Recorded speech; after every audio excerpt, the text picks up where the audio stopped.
صدای انجیل تقدیم می کند. درود بر شنوندگان ارجمند. این صدای انجیل است، تنها صدای راستی و حقیقت که از ازل بوده و تا ابد خواهد بود. برنامه‌های ما همه روزه و در همین ساعت از رادیو روی امواج کوتاه پخش می شود. شما می توانید از طریق شبکه‌های اجتماعی فیسبوک، گوگل پلاس و یوتیوب با تایپ فارسی رادیو صدای انجیل با ما در تماس باشید. آدرس ایمیل ما از این قرار است: radioenjil@gmail.com. تکرار می کنم، آدرس ایمیل ما radioenjil@gmail.com و تلفن تماس ما 201 616 920 1791. تکرار می کنم، 201 616 920 1791. از شما دعوت می کنیم که به برنامه این ساعت صدای انجیل توجه فرمایید.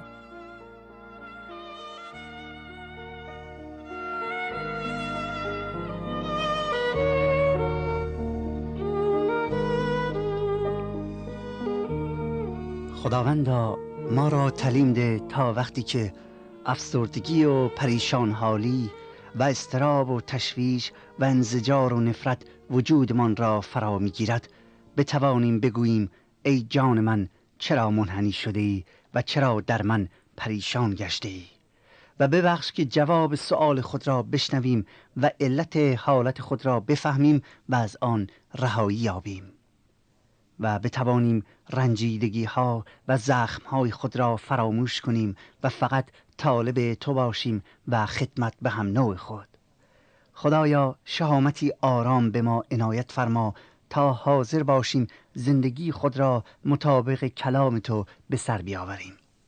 استدعا می کنیم که در این ساعت وجود ما را متوجه مقدس خودت بگردان تا در تو باشیم و ندای آسمانیت را بشنویم. این تمنا را به نام نامی عیسی مسیح زنده، کلمه آشکار شده تو می طلبیم. آمین.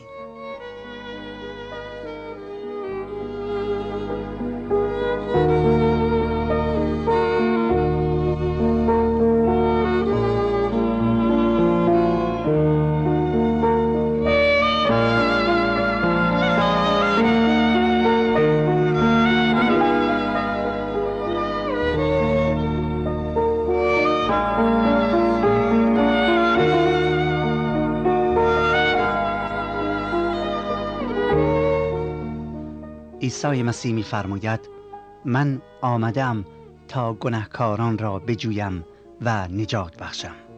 من آمدم تا گناهکاران را بجویم و نجات بخشم. ایمانداران عزیز و هم‌میهنان گرامی، بهترین درودهای ما را پذیرا باشید.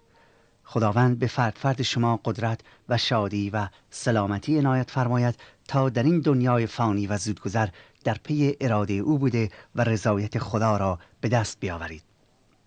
من برادر شما و غلام نالایق عیسی مسیح کشیش سید رضا مسعودی این افتخار رو دارم که نیم ساعت آینده رو با شما باشم و از کلام مقدس و حیات بخش انجیل براتون زندگی و تعلیمات و کارهای عیسی مسیح رو بخونم و پیرامون آن توضیحات مختصری عرض کنم تا شما را با آنچه که خداوند به ما عطا فرموده است و از ما انتظار دارد آشنا سازم و شما نیز بتوانید کلام او را در قلب خود جا بدهید و از او پیروی کنید.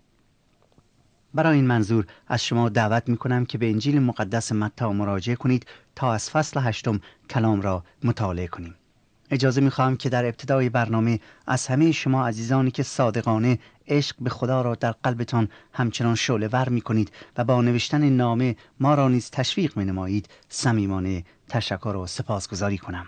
و خدمت همه شما عزیزانی که برای ما نامه می نویسید عرض کنم که ما برای نامه‌های شما احترام زیادی قائل هستیم. نامه‌هاتون برای ما بسیار عزیز هستند و به تمام نامه‌های رسیده نیز پاسخ کتبی خواهیم داد. خداوند به همه شما برکت مخصوصی عنایت فرماید.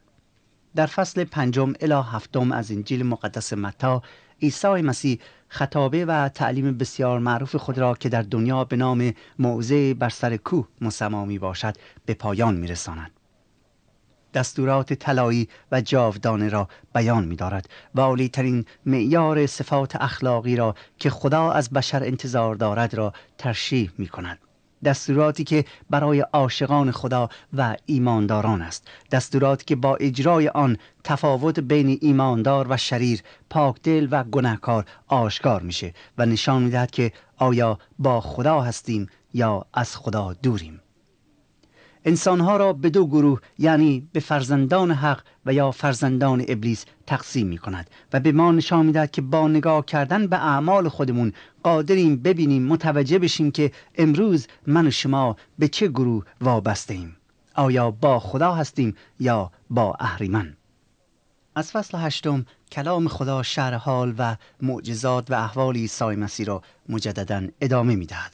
در این فصل ما با 6 معجزه آسمانی روبرو می‌شویم که هر کدام از آنها قدرت خدا را به نحو مخصوصی که در عیسی مسیح وجود داشت بیان می‌کند. این 6 معجزه در واقع آنچه را که عیسی مسیح در فصل 5 الی 7 فرموده است را ثابت می‌کند و به سوال کسانی که می‌گویند چگونه می‌توان به آن درجه معیار اخلاقی که خداوند تعالی از ما انتظار دارد و مسیح در این فصل‌ها برای ما بازگو کرده است دست یابیم، پاسخ می‌دهد و عملاً نشان می‌دهد که بدون عیسی مسیح من و شما قادر نیستیم به مقصود و هدف نهایی برسیم. ولی اگر در او باشیم و از او پیروی کنیم و طریق او طریق ما باشد، آن وقت این امر میسره. چرا؟ زیرا در او قدرتی است که خداوند تعالی می‌خواهد که من و شما نیز از آن بهره مند بشیم و این قدرت برای همه کسانی است که به مسیح تسلیم شدند. 6 معجزه‌ای که در این فصل عیسی مسیح آن را انجام می‌دهد عبارتند از: اول، شفای مرد جذامی یا مردی که مرض برص داشت که عیسی مسیح با دست زدن به او را شفا می‌بخشد. معجزه دوم، شفای نوکر یک افسر رومی که با کلامی و از راه دور او را شفا میده. معجزه سوم، شفای مادرزن پتروس که او تب داشت و مسیح با دست زدن به او تب او فوری قطع میشه، از بین میره و شفای کامل پیدا میکنه. معجزه چهارم، آرام کردن طوفان و دریاست که قدرت او را بر عالم طبیعت به اثبات میرسونه. و معجزه پنجم، بیرون کردن ارواح پلید یا روح‌های خبیثه. و سرانجام معجزه ششم، شفا دادن 2 دیوانه در سرزمین جدریان است. عیسی مسیح به شهرها و دهات مختلف میره، مردم رو شفا میده و مژده الهی را به سمع مردم میرساند.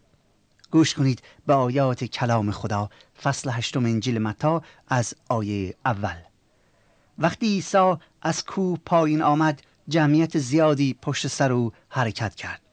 در این هنگام یک نفر جذامی به او نزدیک شد و پیش او به خاک افتاده گفت: ای آقا، اگر بخواهی می توانی مرا پاک سازی. عیسی دست خود را دراز کرده او را لمس نمود و گفت: البته که می خواهم، پاک شو. فوراً آن مرد از جذام خود شفا یافت. عیسی بدو گفت: زنهار کسی را اطلاع ندهی، بلکه برو و خودت را به کاهن نشان بده و به خاطر شفای خود هدیه‌ای را که موسی مقرر کرده است تقدیم کن تا آنها شفای تو را تصدیق کنند. این معجزه اول عیسی مسیح است که در فصل 8 از متی آمده است. در آیه اول ملاحظه می‌کنیم که وقتی عیسی مسیح تعلیمات عالی خود را به پایان می‌رسانه، گروه زیادی به دنبال او راه می‌افتند. برای آنها عیسی مسیح شخصی بود که با قدرت عجیب خود مریضان بسیاری را شفا داده بود. همه می‌خواستند او را ببینند، همه می‌خواستند کلامش را بشنوند. مسیح و رسولانش در جلو جماعت در حرکت بودند و به طرف شهر کفرناهم می‌رفتند که ناگهان با یک مرد جذامی روبرو می‌شوند. جذامیان در داخل جماعت نبودند و اجازه نداشتند در بین خانواده خود هم زندگی کنند. آنها در شهرها و یا دهکده‌های معمولی نمیتونستند وارد بشن. چرا؟ چون مرض جذام واگیر بود. بایستی خودشونو از مردم جدا میکردن و در میان کوهها و غارها و صخره‌ها زندگی میکردن تا بمیرن. پس وقتی عیسی مسیح در راه بود و به طرف کفرناهم میرفت و جماعت زیادی پشت سرش در حرکت بودن، ناگهان یک جذامی که به احتمال زیاد در پشت صخره‌ها یا درختان خودشو پنهان کرده بود بیرون میپره و خودشو جلو پاهای مسیح به زمین میاندازه و از مسیح تمنا میکند که او را شفا بدهد.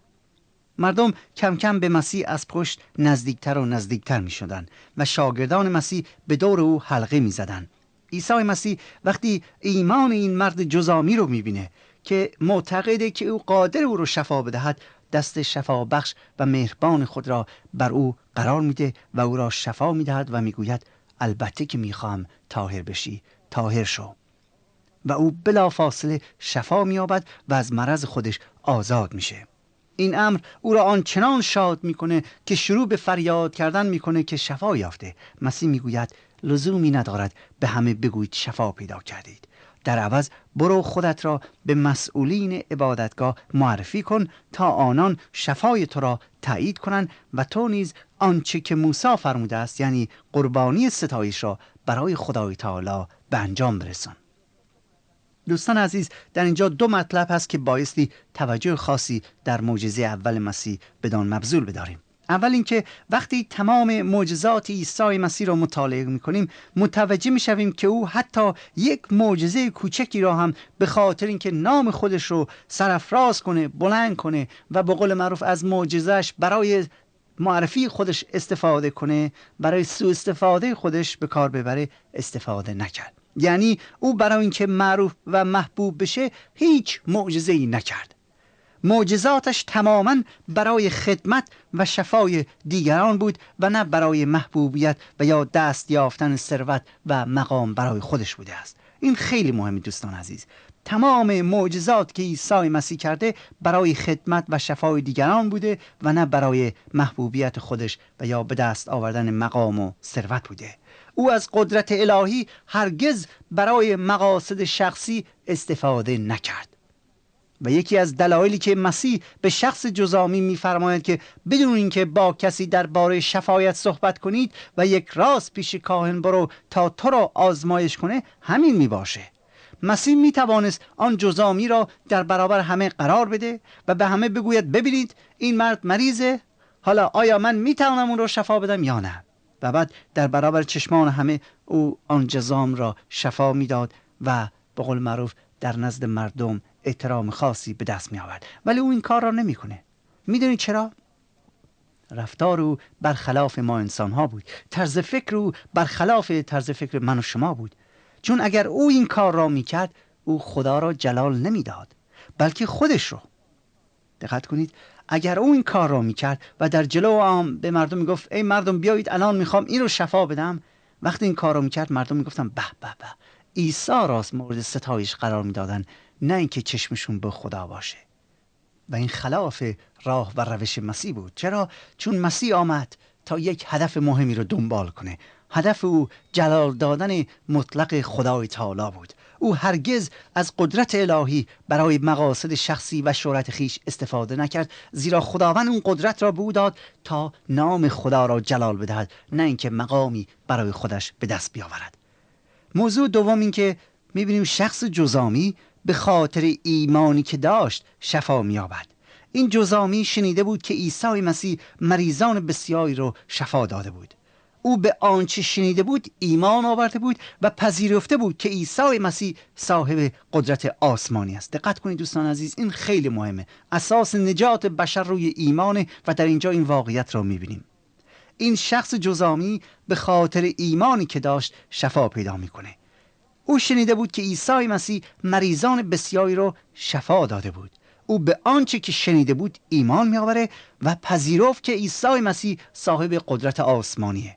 پس با ایمان به حضور مسیح می‌آید. شک نمی‌کنه. با ایمان نزد مسیح می‌آید و می‌گوید اگر بخواهی می‌توانی مرا شفا بدهی. نمی‌گوید که ای مسیح آیا می‌تونی مرا شفا بدی؟ و یا آیا در تواناییت هست که منو شفا بدی؟ میگوید ای خداوند اگر بخواهی، اگر اراده کنی، اگر تو امر کنی، اگر میل توست، من شفا میابم. این مرد جذامی، او که از اجتماع بیرون رانده شده بود، ایمانی داشت که خیلی از انسانهای سالم و عاقل و دانشمند از آن محروم بودند. او هیچ دلیلی نداشت که بگوید عیسی مسیح میتواند او را شفا بدهد. او در میان کوهها و درختان زندگی میکرد. فقط شنیده بود که عیسی مسیح مریضان را شفا میدهد. پس با ایمان به اینکه او قادر است شفا بده، به نزد مسیح میاد و از او تمنای شفا میکند. عیسی مسیح او را لمس میکنه و او شفا مییابد. دوستان عزیز، اگر من و شما این مریض را لمس میکردیم، نه فقط شفا نمییافت، بلکه ممکن بود که خود ما نیز آن مرض رو بگیریم. چرا؟ چون جذام یک مرض واگیریه، ولی مسیح با قدرت خداییش شفا و سلامتی را به او عطا میکنه. این مرد میره و خود را به کاهن یا رئیس مذهبی نشان میدهد و او نیز سلامتی او را تایید میکنه و دوباره به اجتماع خود پذیرفته میشه و به آغوش خانوادهش برمیگردد. در انجیل مقدس مرقس میخوایم که این شخص از خوشی شروع به پریدن و فریاد برآوردن میکنه و خدا را به خاطر به دست آوردن سلامتیش شکر مینماید. پس از شفا دادن این جذامی، عیسی مسیح وارد شهر کفرناهم میشه. کفرناهم در شمال اسرائیل و در استان جلیل و در ساحل دریای جلیل قرار گرفته. در این اثنا یک افسر رومی که از نظر یهودیان که یگان قوم خداپرست آن زمان بودند، این رومی نجس و کافر محسوب میشه، به نزد عیسی میاد و از او تمنای کمک میکند. ایمان این شخص قابل تقدیر و ستایشه. گوش کنید به آیات کلام خدا. میفرماید: و چون عیسی وارد کفرناهم شد، یوزباشی نزد وی آمد و بدو التماس نموده گفت: ای خداوند، خادم من مفلوج در خانه خوابیده است و به شدت متلاطم است. عیسی بدو گفت: من آمده او را شفا خواهم داد. اما یوزباشی در جواب عیسی گفت: خداوندا، لایق آن نیستم که زیر سقف من آیی. لایق آن نیستم که زیر سقف من آیی، بلکه فقط سخنی بگو و خادم من صحت خواهد یافت. بلکه فقط سخنی بگو و خادم من صحت خواهد یافت. زیرا که من نیز مردی زیر حکم هستم و سپاهیان را زیر دست خود دارم. چون به یکی گویم برو، می رود و به دیگری بیا، می آید و به غلام خود فلان کار را بکن، می کند. عیسی چون این سخن را شنید متعجب شد. به همراهان خود گفت: هر آینه چنین ایمانی در اسرائیل نیافتم.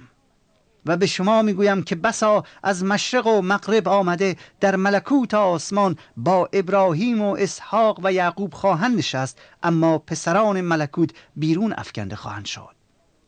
در ظلمت خارجی، جایی که گریه و فشار دندان باشد. پس عیسی به یوزباشی گفت: برو، موافق ایمانت تو را عطا شود. برو، موافق ایمانت تو را عطا شود. که در ساعت خادم او شفا یافت. دوستان عزیز، اجازه بدید که در این معجزه مسیح، در این آنچه که اتفاق میفته، کمی تفکر و تعمق کنیم. در آیه اول میبینیم وقتی که عیسی مسیح وارد شهر کفرناهم میشه، یک سروان رومی که درباره عیسی مسیح فقط شنیده بود، میاد نزد مسیح تا از او تقاضای کمک کند. این تقاضا نه برای خودش، بلکه برای خادمش یا نوکرش بود. این افسر رومی که یوزباشی نیز گفته میشد، فرمانده 600 سرباز بود. در انجیل لوقا میخوانیم که اگرچه او یک یهودی نبود، ولی برای یهودیان کنیسه یا عبادتگاهی ساخته بود و این همان کنیسه یا عبادتگاهی است که عیسی مسیح خودش بارها در آنجا میره و بشارت ملکوت خدا را اعلام میکنه و امروز نیز خرابه های ساختمان این عبادتگاه در مرکز شهر کفرناهم هویدا می باشد. افسر رومی به عیسی مسیح میگوید: غلام من سخت مریضه و از درد داره به خودش میپیچه. عیسی مسیح میگوید که من میایم تا او را شفا بدم. ولی افسر رومی با بیان جملاتی نه فقط فروتنی و بی‌لیاقتی خود را بیان می‌داره، بلکه ایمان عظیم خود را در جملات بسیار ساده آشکار می‌کند. او به عیسی مسیح میگوید: من لیاقت آن را ندارم که از تو در منزلم پذیرایی کنم. من لیاقت ندارم که شما ای عیسی مسیح به منزل من بیایید. اگر از همینجا دستور بفرمایید، نوکر من خوب میشه. و بعد با بیان اینکه او خودش صاحب قدرت و اقتدار است، در واقع به صاحب قدرت و اقتدار بودن عیسی مسیح از جانب خدای یکتا، خدای نادیدنی اعتراف میکنه. به عبارت دیگر میگه که تو ای خداوند صاحب آن قدرتی هستی که با کلامی خواسته هایت عملی خواهد شد. وقتی عیسی مسیح سخنان او را میشنود، کتاب مقدس میگه او متعجب شد. حقیقت همینه که 2 بار در کتاب مقدس آمده که عیسی مسیح متعجب گردید. اول از ایمان عالی و قوی این افسر رومی و دوم از بی ایمانی رؤسای دینی یهود. آنان که خود را مظهر ایمان کامل می دانستند، عیسی مسیح از بی ایمانی آنان شگفت زده می شود. مسیح از ایمان عظیم این افسر رومی، این افسری که خدا یکتا را نمی شناخت و نمی پرستید، مبهوت میشه، آن را تحسین میکنه. برای همین بود که رو به همه افرادی که دورش جمع شده بودن میکنه و میگوید در تمام اسرائیل این چنین ایمانی ندیدم. و بعد در ادامه گفتارش به یهودیان اخطار میدهد و به غیر یهودیان مژده میدهد که در ایام آخر ملت‌های غیر یهود همانند این افسر رومی که از نظر خداپرستان آن زمان کافر و نجس بودند، وارد ملکوت خدا شده و در درگاه الهی همراه با ابراهیم و اسحاق و یعقوب هم نشین خواهند بود. اما عده زیادی از یهودیان که فرزندان ابراهیم محسوب می شدند از این مصاحبت و همنشینی محروم خواهند شد. چرا؟ چون بی ایمان بودند، چون ایمان خود را از دست دادند. دوستان عزیز، عیسی مسیح با بیان این جملات در حقیقت 2 موضوع مهم را برای من و شما آشکار میکنه. اول اینکه جزو طایفه برگزیده بودن و یا از نسل پیغمبر بودن سبب نجات شما و من نمیشه و دلیلی نیست که من و شما به این وسیله که مثلا اجدادمان پیغمبر بودن وارد ملکوت خدا بشویم. یهودیان یگانه قوم خداپرست بودند و خیال میکردن که چون خدا تمام پیغمبران را از نسل آنها برگزیده و چون از نسل ابراهیم بوده و همه انبیای خدا از میان آنان بودند، به هر حال نسبتی با مردان خدا دارند و چون دعا و روزه و عبادت و رسومات دیگر را اجرا میکردن، به عبادتگاه میرفتن، زیارت میکردن، میگفتن ما مقبول پسند خدا واقع خواهیم شد و وارد ملکوت خدا هم میشیم. ولی مسیح میگوید اینطور نیست. در عوض خیلی از غیر یهودیان که از نظر یهودیان کافر و نجس محسوب می شدن، آنان وارد ملکوت خدا میشن. یعنی کسانی که از نظر یهودیان بد بودن، ایمان نداشتن، ولی از نظر خدا آنان مؤمنین واقعی بودن. و دوم که عامل نجات، یعنی چیزی که من و شما را وارد ملکوت خدا میکنه و مقبول پسند خدا میگرداند، ایمان است، نه مذهب. این ایمان افسر رومی بود که سبب شفای نوکرش گردید. این ایمان جزامی بود که او را شفا داد و این ایمان من و شماست که ما را به جرگه ایمانداران میپیوندد و وارد ملکوت خدا میگرداند. سوال مهم این است که آیا ایمان شما حقیقی و اصیل است و یا ایمان به آنچه که خدا در عیسی مسیح برای ما کرده است ندارید؟ چون اگر از ایمان به عیسی مسیح محروم باشید، حقیقت اینه که از ملکوت خدا هم محروم خواهیم بود. معجزات موقعی افتاد که آنان به عیسی مسیح ایمان آوردند یا در مسیح ایمان داشتند. دوستان عزیز، امروز نیز همین عیسی مسیح زنده است و با همان قدرت آسمانیش میخواهد در زندگی من و شما معجزه کند. او امروز میخواهد من و شما را از مرض گناه برهاند. او میخواهد من و شما را آزاد کنه. او میخواهد ما را از غم و غصه، از اندوه، از مشکلاتی که بر اثر گناهانمان ما را فرا گرفته و ما را زنجیر کرده اند آزاد کنه. او قدرت خدایی دارد. او کلمت الله است. با کلامی نوکر افسر رومی را شفا بخشید. با گفته ای امروز می تواند من و شما را از بند زنجیرهای اهریمن آزاد کنه و آزاد بشیم و به حضور خداوند بیاییم. با کلامی امروز می تواند به من و شما یک زندگی نوینی عطا کند، زندگی که آن وقت از گناه و ریا و دروغ و فحش و بدی و ظلم و ستم متنفر خواهیم شد و عشق به وجود پاکی درمان، عشق به سوی خداوند در ما ریشه می گیرد. آیا میخواید این چنین شخصیتی بشید؟ آیا میخواهید که قدرت خدای تعالی که در عیسی مسیح آشکار شد و سبب نجات دیگران و شفای دیگران شد در شما نیز کار بکند و شما را شفا ببخشد و شما را نجات بدهد؟ مسیح زنده است. قدرت روح القدس هم جاویده. دعوت او هم امروز برقراره. تنها چیزی که مانده اینه که شما حاضر باشید پیش مسیح بیایید.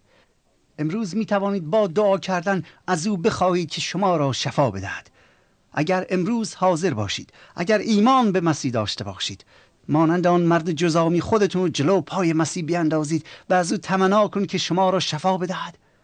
اگر متوجه خطایای خودتون بشید، مثل اون جذامی محتاج به نجات باشید، محتاج به شفا باشید، اونو حس کرده باشید و بیایید در پای مسیح بیافتید، مسیح دعای شما را میشنود و جواب میدهد. او شما را رد نمیکنه. اگر اون جذامی را شفا داد، حتی دست روی اون گذاشت در حال که ممکن بود ما فکر کنیم که ممکنه مرض جذام بگیره، ولی او را شفا بخشید، او امروز حاضر است دست روی ما بگذاره و ما را شفا بدهد.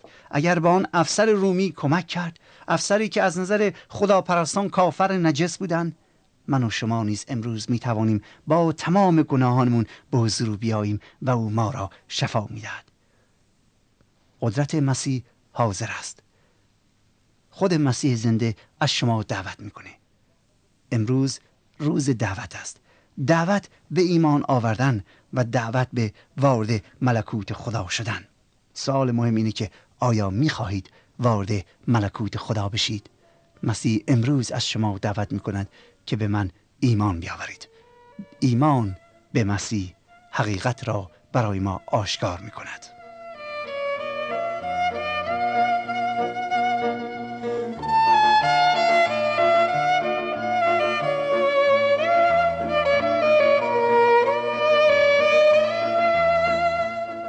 خب دوستان عزیز، همونطور که می‌بینید فرصت ما به پایان رسیده. امیدوارم که در این مورد تفکر و تعمق کنید، از تعصب دست بردارید، خودتون رو در حضور خدا فروتن کنید و تمنا کنید که شما را در راه راستی و ایمان به حقیقت یاری بدهد. خدای مهربان یارتون باد. آنچه شنیدید برنامه‌ای بود از رادیو صدای انجیل. خوشحال می‌شویم که با ما مکاتبه کنید و از نشریات و ادبیات ما استفاده نمایید و از طریق شبکه‌های اجتماعی فیسبوک، گوگل پلاس و یوتیوب با تایپ فارسی رادیو صدای انجیل همراه ما باشید. همچنین از طریق تلفن و ایمیل نیز می توانید با ما تماس بگیرید. آدرس ایمیل ما از این قرار است: radioenjil@gmail.com. تکرار می کنم، ایمیل ما radioenjil@gmail.com و تلفن ما 201-616-920-1791. تکرار می کنم، 201-616-920-1791. تا برنامه دیگر و روز دیگر، خدای یکتا و مسیح زنده با شما باشد. ماراناتا، یعنی خداوند به زودی برمیگردد. آمین.